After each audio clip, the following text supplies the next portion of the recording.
Benim bu konudaki düşüncem şu, AKP iktidarı samimi değil.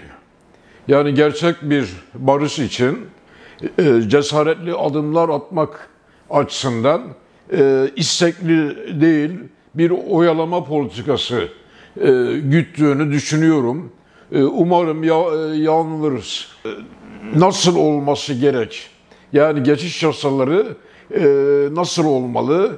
Anayasada, ceza yasasında, ceza muhakemeleri yasasında ne gibi değişikliklerin olması gerek?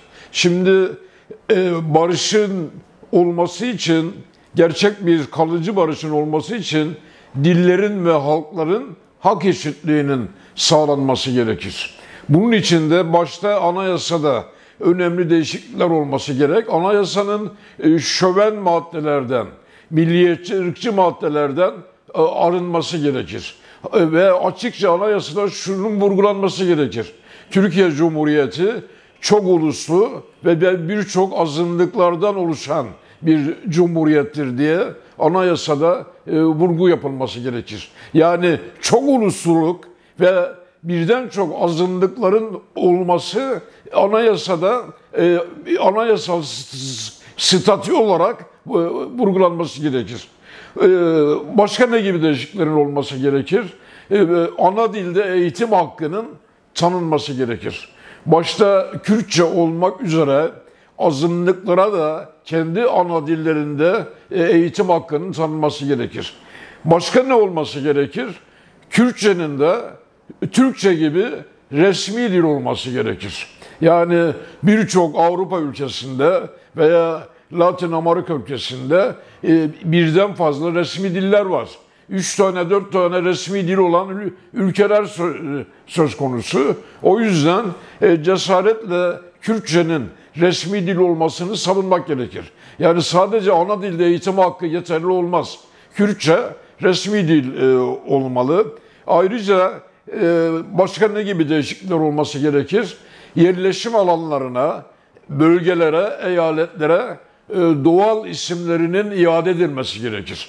Şimdi özellikle 12 Eylül faşizminden sonra Kürdistan'da sadece insanların isimleri değil, yerleşim alanlarının da isimleri değiştirildi. Irkçı ve milliyetçi isimler verilmeye başlandı. O yüzden bunların son bulması ve doğal isimlerine kavuşmaları gerekir. Başka neler olması gerekir? Yasama alanında yönetilenlerin belirli sayıda imza ile yasa teklif edebilmesi kabul edilmelidir ve bunun bir anayasal ilke haline gelmelidir. Yine belirli sayıda imzayla yönetilenler görevlerini iyi yapmayan seçilmişleri görevlerinden alabilmelidir. Yargıda da değişiklik olması gerekir. Yargıda ne olmalı? Halk yargılama sürecine katılabilmelidir. Nasıl katılabilir? Demokratik bir jüri sisteminin yargıda oluşması gerekir. Şimdi mesela demokratik jüri sistemi kabul edilirse Kürdistan'da yargıçlar ve savcılar Kürdistan'ın demokratik kurumları tarafından seçilir. Bu çok önemlidir. İşte asıl o zaman yönetilenler yargılama faaliyetine de katılmış olurlar. Yani hem yasamada hem yürütmede hem de yargıda köklü, radikal reformların yapılması gerekir. Yani sadece ana dilde eğitim hakkıyla yetinilmemesi gerekir. Yani hem anayasada, ceza yasasında, ceza muhakemeleri yasasında çok radikal değişiklikler olması gerekir. Bir de terörle mücadele yasasının kaldırılması gerekir. Terörle mücadele yasası insan haklarına tamamen aykırıdır.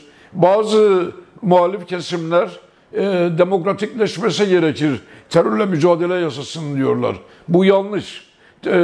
Terörle mücadele yasasının bizzat kendisi ortadan kaldırılması gerekir. İdari yargıda da değişiklikler olması gerekir. İdari yargıya seçilenlerin de demokratik kurumlar tarafından seçilmesi gerekir. Yani aslında Öcalan da az önce belirttiğim değişiklikleri kastediyor. Çok fazla açıklamasa da kastettiği Kürtler için bir statü anayasada olması gerekir diyor. Zaten biz de ne diyoruz? Anayasada Türkiye Cumhuriyeti'nin çok uluslu ve birden çok azınlıkların olduğu bir cumhuriyettir diye ibare konması gerekir. İşte yine ana dilde eğitim hakkı, başta Kürtçe olmak üzere tüm ana dillere eğitim hakkının tanınması gerekir. Yerleşim alanlarına doğal isimlerinin verilmesi gerekir. Tabii terörle mücadele yasası kaldırılmalı. Ayrıca ayrımsız bir genel affın çıkartılması gerekir. Şimdi AKP iktidarı iktidara geldiğinde cezaevlerinin nüfusu 49 bindi. Şu anda 400 bini aşmış durumda cezaevindeki de nüfus ve bu cezaevindeki nüfusun büyük çoğunluğu da 4/3'ü diyebilirim Kürtlerden oluşuyor. Gerek siyasi suçlarda, gerekse adli suçlarda adeta cezaevleri Kürt cezaevlerine dönmüştür. Yani gerek açık cezaevi, gerek kapalı cezaevi, gerek F tipi cezaevi, gerekse daha sonra oluşan cezaevleri tamamen Kürt cezaevlerine dönmüştür. Umut hakkının uygulanması için yasal değişikliğe gerek yok. Çünkü ahim kararı var. Ahim kararları Türkiye için bağlayıcıdır teorik olarak. 2014 yılında verilen Öcalan Türkiye kararında ahim özgürlüğe umut etme hakkının ihlal edildiğini, bunun da Avrupa İnsan Hakları Sözleşmesi'nde işkenceyi, kötü muameleyi, zalimane muameleyi yasaklayan maddenin ihlali haline geldiğini vurgulamıştır. Yani hümanist hukukta suç ne olursa olsun, alınan ceza ne olursa olsun, insanın günün birinde fiziki olarak da özgürlüğüne kavuşmayı umut etme hakkı temel bir ilkedir. Şimdi bu mesela Norveç, Portekiz, Sırbistan, Bosna Hersek'te müebbet hapis cezaları kaldırılmıştır. Şimdi hatta Norveç ve Portekiz'de, İspanya'da 18. yüzyılın ikinci yarısında müebbet hapis cezaları kaldırılmıştır. Yine Avrupa İnsan Hakları Mahkemesi kararlarına göre uzun süreli cezaların 25 yılda bir gözden geçirilmesi gerekir. Bu açıdan Avrupa Konseyi Bakanlar Komitesi kararı daha olumludur. Avrupa Konseyi Bakanlar Komitesi'ne göre, tavsiye kararına göre 8 ila 14 yıl arasında uzun süreli cezanın gözden geçirilmesi gerekir. Ömür billah bir ceza olmaz. Mutlaka özgürlüğü umut etme hakkı, özgürlüğe kavuşma hasreti insanlar duyabilmeli, hissedebilmelidir. Bu insanın doğal yapısından kaynaklanan bir haktır. Yani özgürlüğe umut etme hakkı olmaz ise insan olmaktan çıkar. Bir robota dönüşür. Hem beyinsel olarak hem de fiziksel olarak çürümeye doğru gider. Bahçeli İmralı'ya gidebilir. Zaten bir sürü devlet heyetleri İmralı'ya gidiyor. Bahçeli'nin için gidilmesin. Yani bir engel yok Bahçeli'nin gitmesi önünde. Yani mülki amirlik engel çıkartamaz.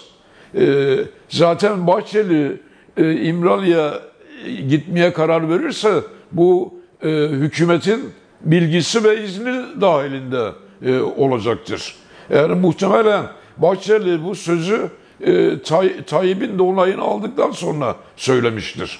Yani Tayyip Erdoğan MHP tabanının tepkisinden çekindiği için kendi söylemek istediklerini Bahçeli'ye söyletmiştir. Öyle görmek gerekir. Nitekim Bahçeli'nin sözleri milletvekilleri tarafından alkışlarla karşılanmıştır.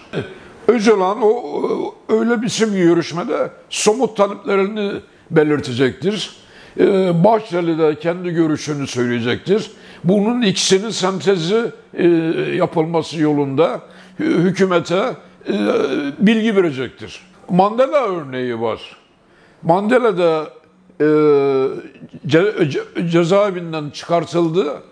Ona bir ev tutuldu, ev kiralandı ve Mandela o evde yerli ve yabancı bütün heyetlerle serbestçe görüşme, tartışma imkanı buldu ve özgürce Mandela politik faaliyette bulundu. Yani Mandela örneğinin Öcalan açısından da uygulanması gerekir. Gerçek barış, dillerin ve halkların her açıdan hak eşitliğiyle mümkün olur. Yani kısmi hak verilmesi kalıcı bir barışı yaratmaz. Yani kısıntısız hakların olması gerekir. Başta Kürt halkı olmak üzere ayrıca azınlıkların da haklarının verilmesi gerekir. Ana dilde eğitim tabii ki şart. Yine valilerin, kaymakamların halk tarafından seçilmesi gerekir. Örneğin vali ve kaymakamlar halk tarafından seçilirse Kürdistan'da atanmış vali ve kaymakamların yerine Kürt halkının seçtiği Kürt vali ve kaymakamlar göreve gelmiş olur.